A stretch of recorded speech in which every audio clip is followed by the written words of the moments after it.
ఐర్లాండ్తో జరిగే రెండో T20 match కోసం భారత జట్టులో 3 కీలక మార్పులు చోటు చేసుకునే అవకాశం ఉంది.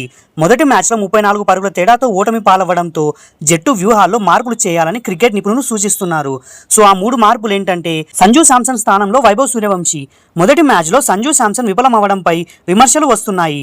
స్వింగుకు అనుకూలించే పిచ్లపై అతను ఇబ్బంది పడుతున్నాడని, కాబట్టి అతని స్థానంలో వైభవ్ సూర్యవంశీకి అవకాశం ఇవ్వాలని చూస్తున్నారు. ఇక రెండవ మార్పు ఏంటంటే, ప్రసిద్ధ్ కృష్ణ స్థానంలో ప్రిన్స్ యాదవ్.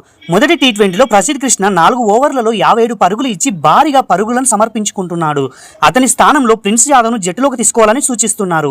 ఇక మూడవ మార్పు ఏంటంటే, వాషింగ్టన్ సుందర్ స్థానంలో సూర్యన్ సర్జే. వాషింగ్టన్ సుందర్ను తప్పించి బ్యాటింగ్ మరియు బౌలింగ్లో అద్భుతంగా రాణించగల ఆల్రౌండర్ సూర్యన్ సర్జేకు అవకాశం కల్పించాలని నిపుణులు భావిస్తున్నారు.